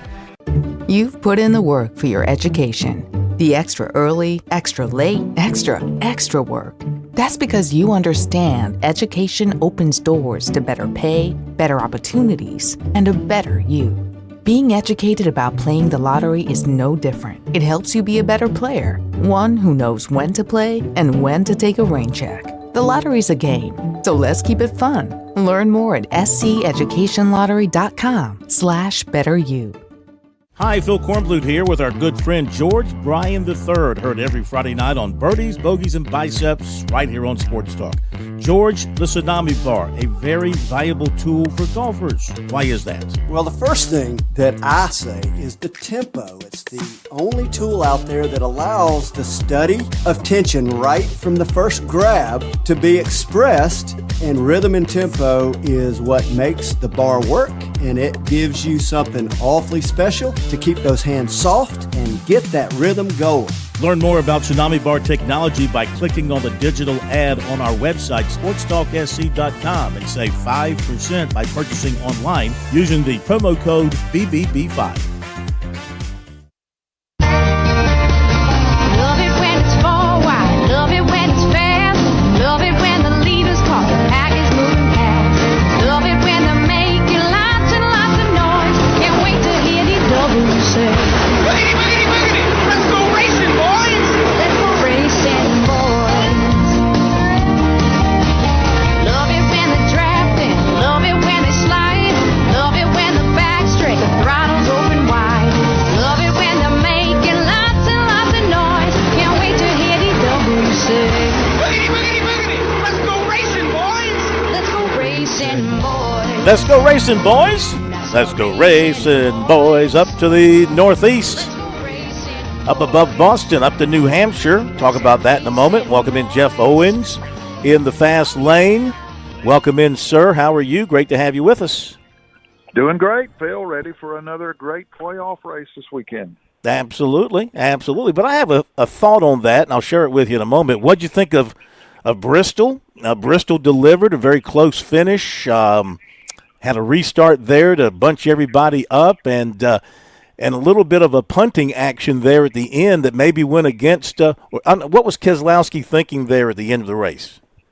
I think he's just trying to win. I think he was just desperate to win a race, and I think when you're in that situation and you're at a place like Bristol and the win is on the line, you're going to go for it, and I think that's kind of what he was doing. And I thought it was a great race. I mean, they did exactly what Bristol should have, which is chaos and catastrophe and all of this, and it turned out to be a great race. I mean, they softened the tire up.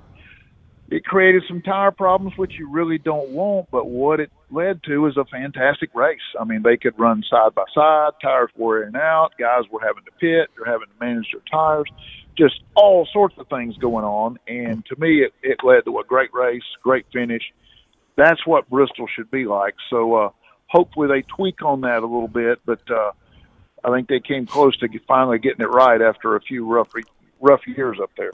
So the four who do not advance, Bowman, Dillon, Van Gisbergen, and Berry, who's the biggest loser of those four by not advancing? Well, I think definitely Van Gisbergen, given the season he's had. And he's had a fantastic season. I mean, you got to give him credit for those 4 wins on the road courses, and I guess he was sort of hoping he could survive that first round and get to round 2 where there's a road course and theoretically he wins that and moves on, but that didn't happen. I think that's probably the biggest disappointment. I know he had a lot of fans pulling for him. A lot of them weren't. But, yeah, I think that's probably the biggest disappointment there. So I have a suggestion that nobody will probably agree with, but I was just thinking about this. It's a real shame that the NASCAR is a sport of the South. Okay, that's where the fan base is. That's where the passion is. Would you agree? It's where the passion is. It's where the people who follow the sport, they live it every day. I mean, Les, I know you got fans in New Hampshire and you got fans in Fontana and all these other places. But, I mean, I think every playoff race should be no more to the north than Richmond and no more to the west than Bristol, and then everything else to the south. There's certainly you got the tracks in that geographical area. You got 10 tracks. You got enough tracks to put on the playoffs just here in the South. Is that a small time look at a big time sport? Yes, but I love it, and I would do the exact same thing. I think would you're you? Absolutely right. Yes, absolutely, I would. I think you're 100% right. Marketing wise and the best interest of the sport probably doesn't work. TV wouldn't go for that. But from a fan's perspective, I think you're absolutely right. I don't think we should be going to St. Louis and New Hampshire during the playoffs. I think we should be down here. I told you a few weeks ago, I wish they had a streak of races where we had Bristol, Martinsville, Wilkesboro, and Darlington all in the playoffs. I think that would be fantastic. And it's not just a regional thing. It's about the racetracks, you know, how iconic and historic they are and the history and tradition.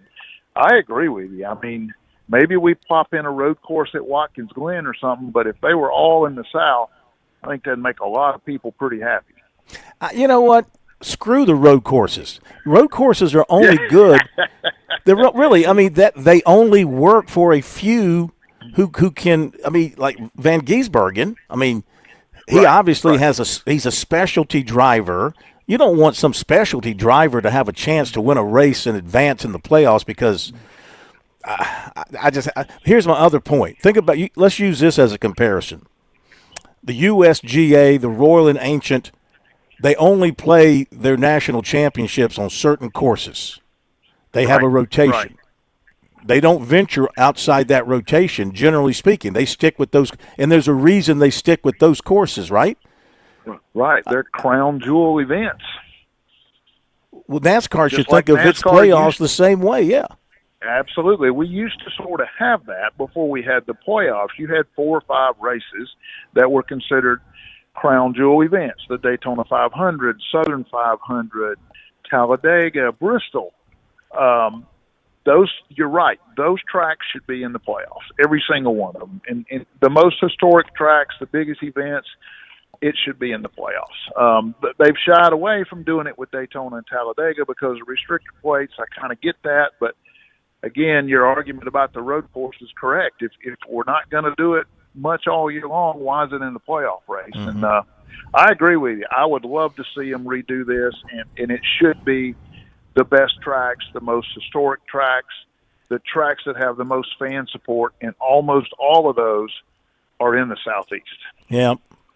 Okay. Well, New Hampshire, unfortunately, is in the playoffs, and it's there this week, kind of a flat track, and Denny Hamlin's done well there.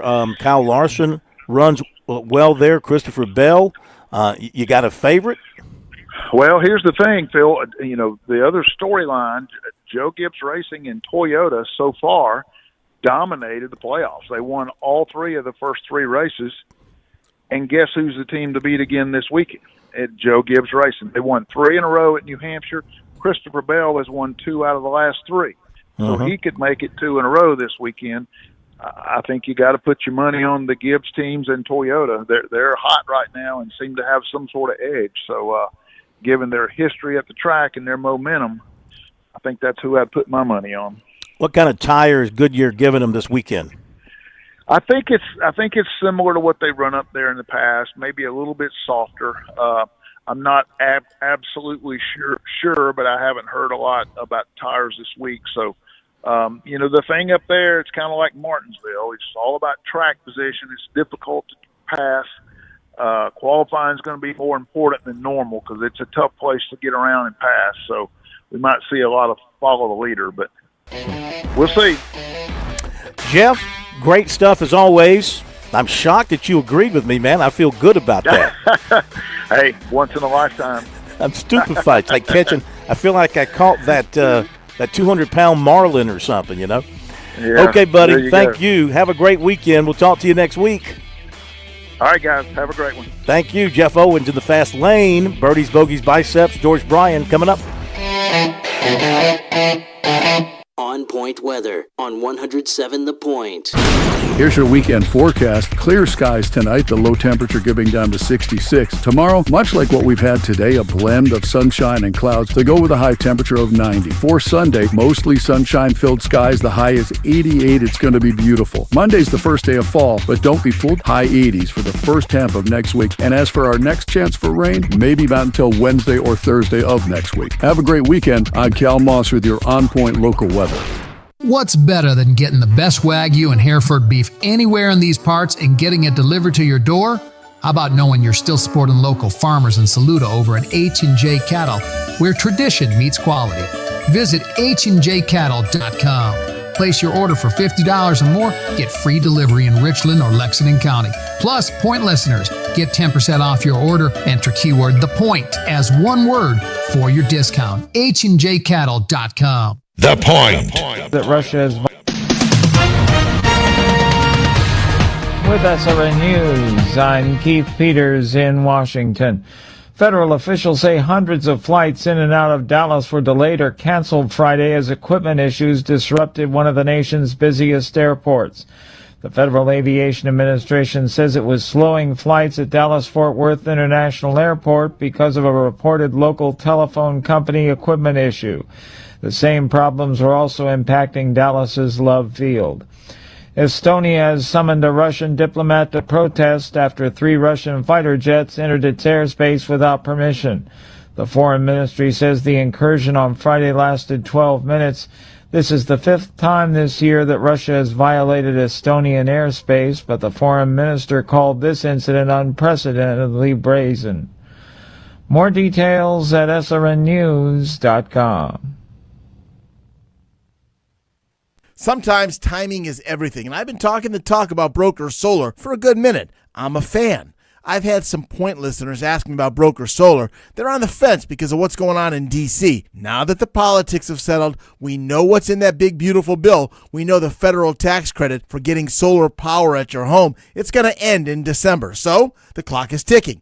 You want that 30% federal tax credit, believe me. So we need to get Ken out to your place before they cut it. Plus, you'll still get a 25% tax credit here in South Carolina. So yeah, timing is everything. 30% federal, 25% state credit. Are you kidding me? That's a big part of the cost already knocked out for solar power. It's time for you to take control of your own power bill. Like I said, timing's everything. Now is the time. Online, it's brokersolar.com or just call Ken and his team. 807-7417. That's 807-7417. brokersolar.com. Hey, honey, did you help Dad look for Medicare Part D plans online? Yes, and I think I'm more confused now than when we started. Well, don't forget that True Pharmacy can help you with Medicare plan reviews. They can help go through his options and find a plan that works best. Perfect. That means fewer headaches for him and for us. That's a win-win. True Pharmacy, the pharmacy that takes time to care. Come see us at our Columbia location at 623 Beltline Boulevard or in West Columbia at Triangle Pharmacy, 1239 D Avenue.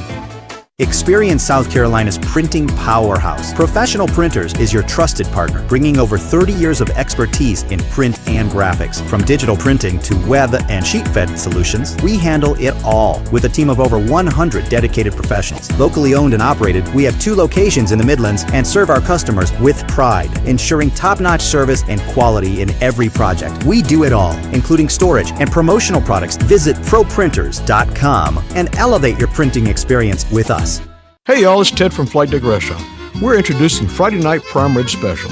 Our great chefs at Flight Deck Restaurant have created a great prime rib dinner special, which includes a 10-ounce slow-roasted certified Angus beef prime rib dinner, served with 2 sides of your choice for only $22.95. And if you mention We Love Flight Deck, you get a free cookie or a soft drink with your meal. So come see us at Flight Deck Restaurant to enjoy a delicious slow-roasted prime rib dinner. While you're here, check out the new and improved arcade with over 33 games. We at Flight Deck Restaurant thank you, and God bless.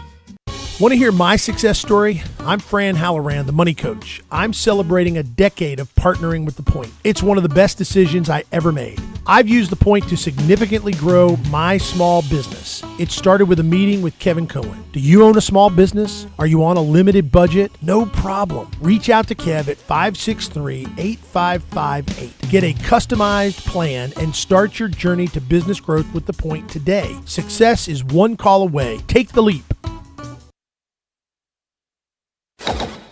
4. Straight down the middle. It went straight down the middle. Then it started to hook just a wee bit. And that's when my caddy lost sight of it. That little white pellet has never been found to this day. But it went straight down the middle. Like this. Man, I tell you what, I don't know what.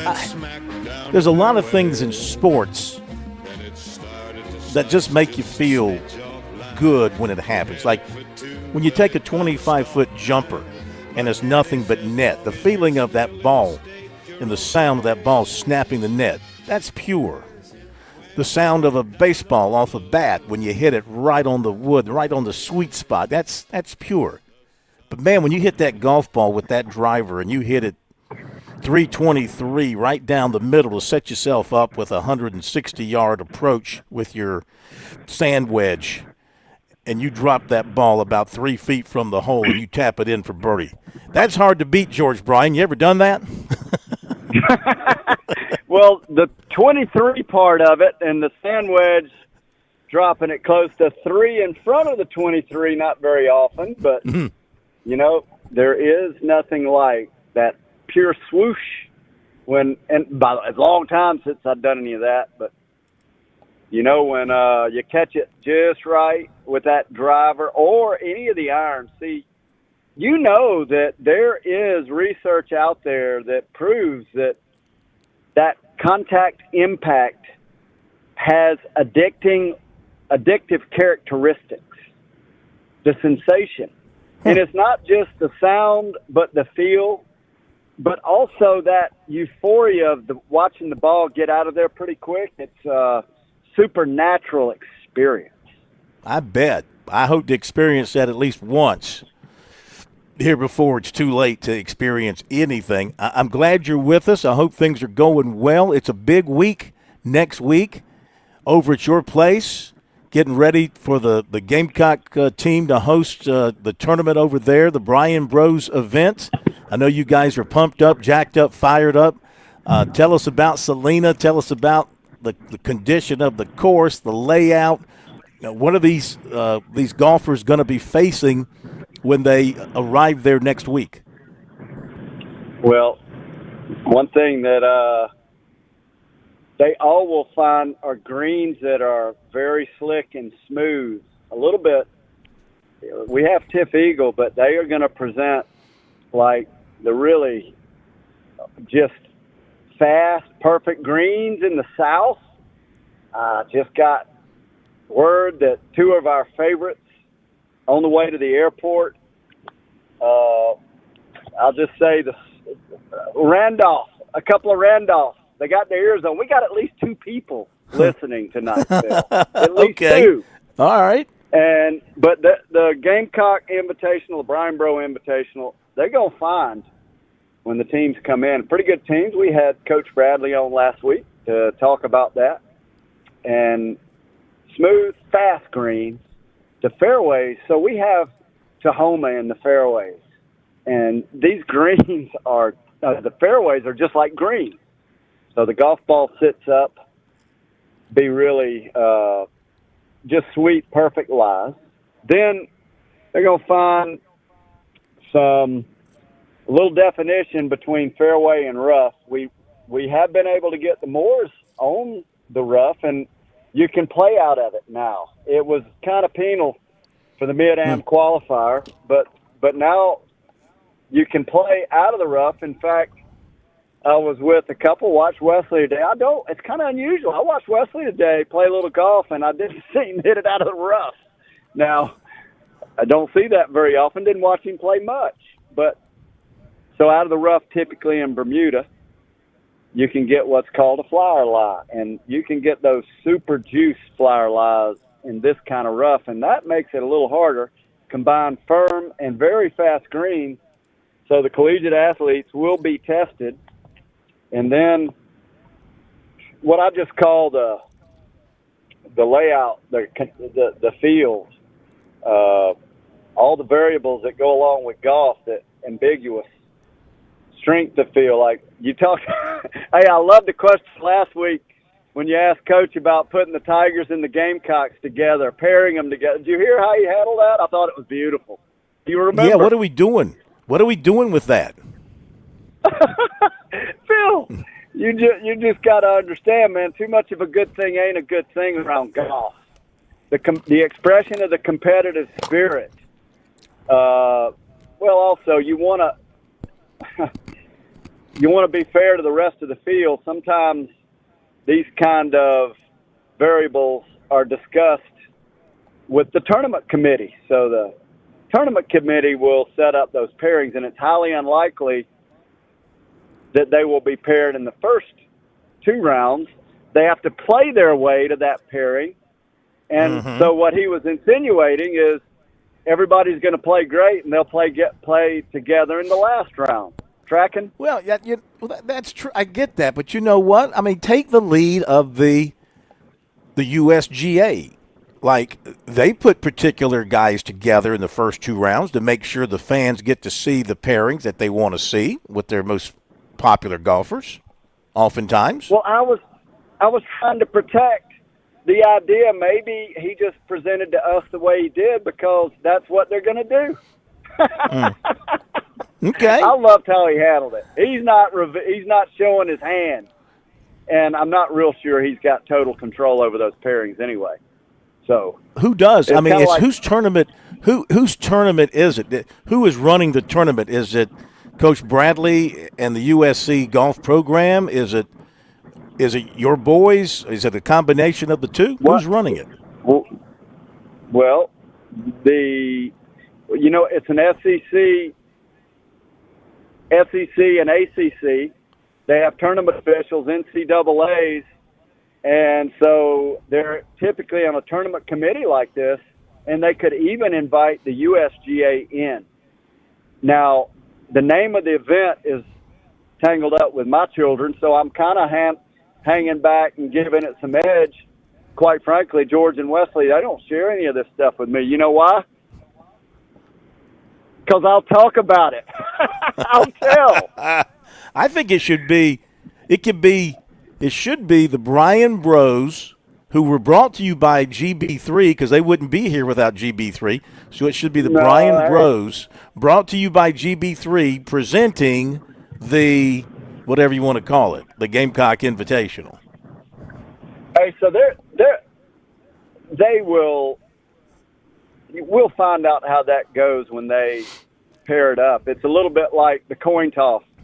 Can anybody predict how that's going to work out tomorrow? You flip the coin, and so that the committee will get together, and they still might just plug it in to the computer system and let it randomly spit it out. But I don't think that's how it'll work. Ben predetermined, just not going to share it. How long is Selena going to play? Very. For the college boys. Really? Very. Really? And, they will not. They will show no mercy. That's how the NCAA runs it anyway. So the NCAA is not the USGA. Now, they do invite the USGA to host and run certain events. And you're going to see officials. There's going to be influence. The NCAA committee's made up. PGA of America, USGA, they have their own mix. But I promise you, at the NCAA level, Division I, they never set a golf course up short and easy. Mm-hmm. Not at this level. It's actually, in my opinion, based on my experience. Hopefully they changed. I hadn't watched a lot of events in the last few years, but been out here and there the last couple to be tuned back in, and they still play them hard, way harder than most would know, and I think too hard to make it fun. So it'll be long, it'll be tough, and Selena will be protected. Mm-hmm. It's just U.S. Open qualifying score to medalist was 2 under. They had Mid-Am medalist at, I think, even par. Mid-Am qualifier. We're watching. So when they lay it down, cut the rough, let the fairways, the greens are what I call average speed. You can see Gamecocks, Tigers. We have tour players that play out here periodically, and they will shoot 4, 5, 6 under, 7 under for a round. You won't see that. If it stays in the condition I played today and gets a little harder, they will not be doing that. It'll be 3, 4, 5 under, 6 under for 3 rounds to win, as I see it now. If it plays any harder, if they allow the conditions to firm up, they could definitely dial it in to even to 1 over, 2 over, 3 over par. No question. There's enough rough out there to do that. Let me check on some other action because we have action. We have the 51st annual Furman University Women's Golf Invitational at the Furman University course. Love that golf course. I know you do as well. Alabama has the first round lead at 6 under. High Point is at 3 under. Florida Gulf Coast is at 2 under. And Furman is in at 1 under par. So they are in 4th place after the opening round. And best score of the day turned in by Furman. Eva Ringwald had a 1 under par, 71. And Audrey Rye had a 1 under par, 71. So a good day for Furman. What are your reflections on the Furman women's golf team and that particular golf course? Well, very impressed. Watched them win the SoCon this past spring, just a few months ago, and they're strong, really strong. And I have not visited the golf course. I hadn't seen it actually since the winter. It would have been so. I can't really comment on the golf course. I do know that Furman's exceptional, and when we're talking about Alabama, we're talking a powerhouse. Not sure how the rankings are as we speak. Being in September, always hard to gauge, but typically Alabama, Stanford, the Gamecocks.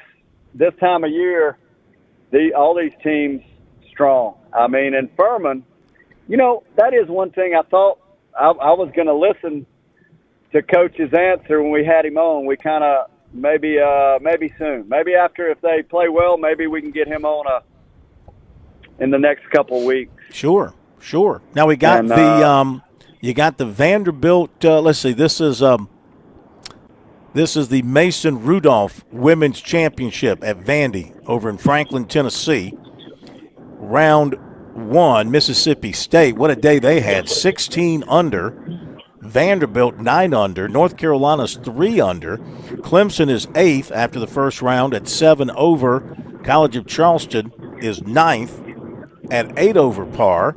And the best score of the day for the Tigers, we have a tie. Isabel Rawl. God, it seems like she's been at Clemson for 10 years. Isabella Rawl shoots a 72. That's +1. And Sarah Ubelhart shoots a 72. That's +1. Those are the best scores turned in by the Tigers. So they're in 8th in that tournament. Charleston is 9th. Now the USC women, they don't play again until October, but they played earlier this week in the Jackson T. Stevens Cup up in Illinois. This is a very prestigious women's tournament. They did not make the match play. The top 4 advanced to match play. They finished 5th, and they came in at +20. The Wake Forest was the stroke play leader at -2. Wake Forest was the only team under par for stroke play, and so for the Gamecocks, the low scores were Alicia Olson. She finished at +3, and Isla Galitsky finished at +3. That must be a very tough golf course for all these scores to be so high. Absolutely. You just mentioned out in the one that, let's see, who in Vanderbilt, did you say they were hosting also? Yeah. Legacy? Mm-hmm. Yes, correct. That obviously is playing difficult. And Isabella Rawl, I watched her play a little bit back last spring, and we're talking about LPGA caliber players, not just Isabella, but you'd have probably South Carolina, Clemson, Furman. You've got 3, 4, 5 players, probably the top 5 all are candidates to be amongst the best in the world. And when you see these players shooting plus numbers, I promise you the golf course is really hard. Yeah. Really hard. The Clemson not men. familiar with it. Clemson men played in the Invitational at the Honors Course, and that was that's in Tennessee.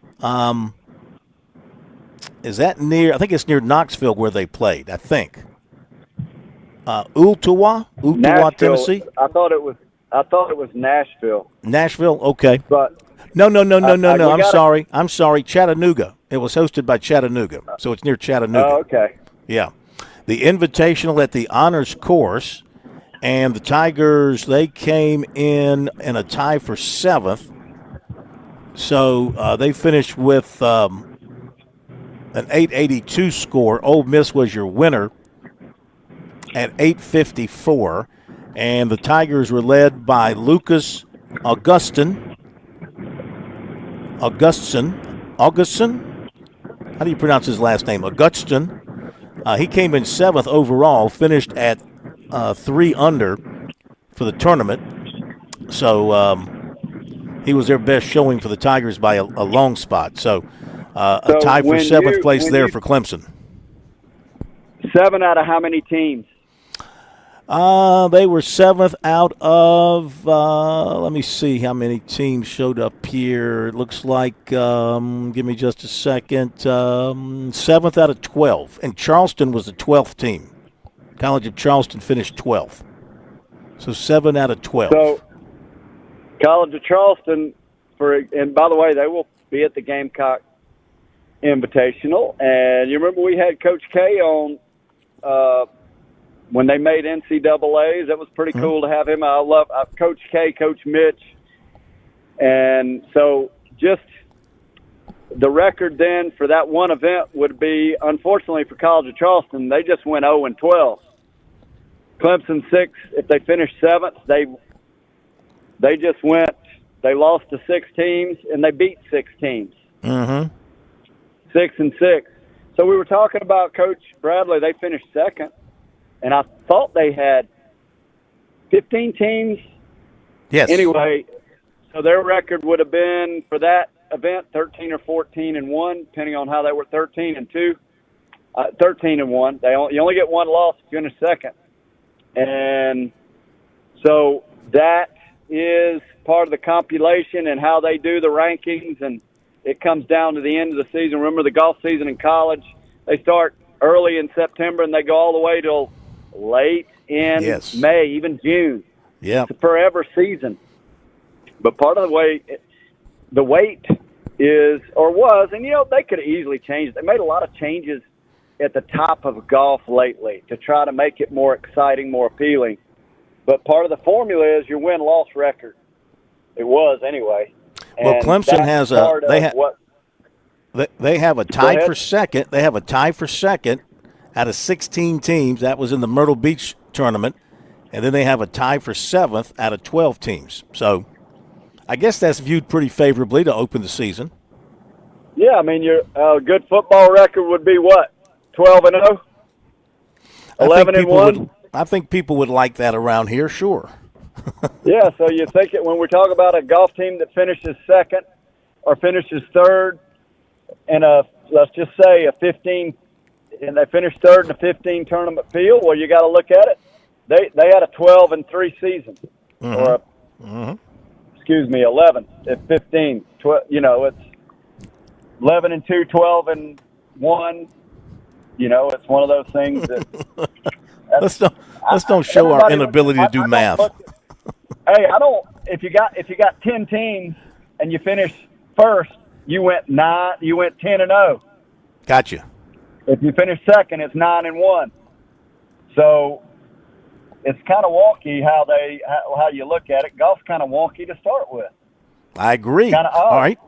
Let me mention this. This was earlier this month, the SCGA Senior Better Ball Championship. They played this at Santee Cooper down in Santee. And it was Mims Liner of Irmo and John O'Brien of Columbia. It says here they played brilliant golf from start to finish. And they posted a final round score of 666 to claim the championship in the Better Ball Championship. They went wire to wire. Robert Dargan of Columbia and Rob Rubella of Spartanburg finished alone in 2nd. Final round of 66 and a tournament total of 133. So there you go. You know those guys at all? All four of them, and they are fun. They're highly skilled, and I've known them for, I guess, close to 4 decades now, and very close to 4. And I watched several of them grow up. Mims Liner's a little, I think he might be a little older. I don't know. I can't.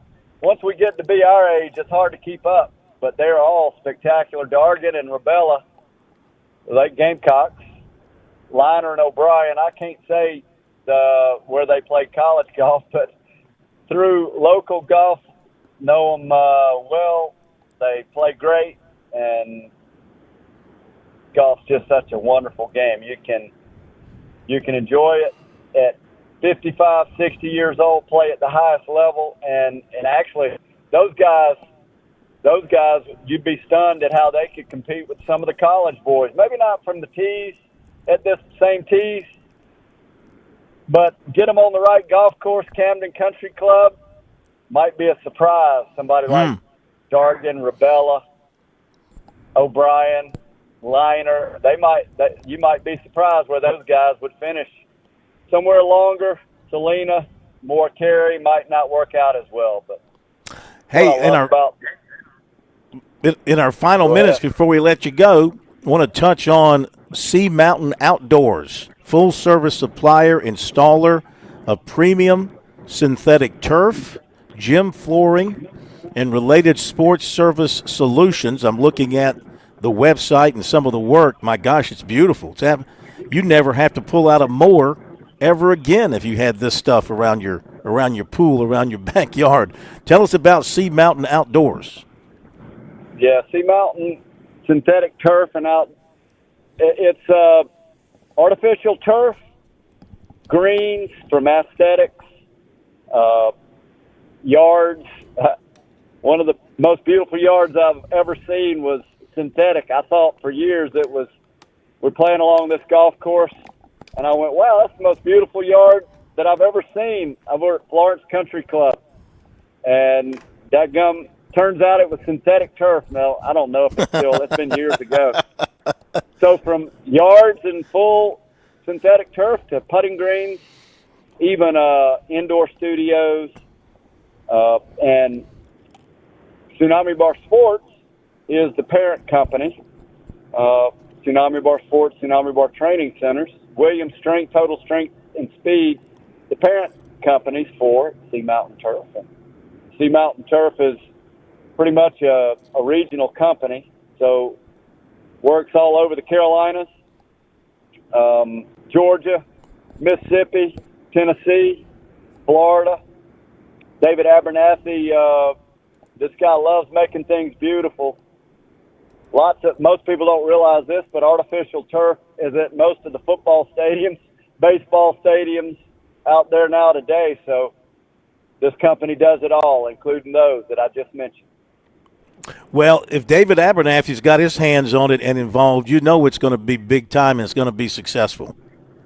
You're exactly right. And when it comes to doing things one way, doing them right, David Abernathy, Mike Ramsey, Scott Williams, hey, I hear my music.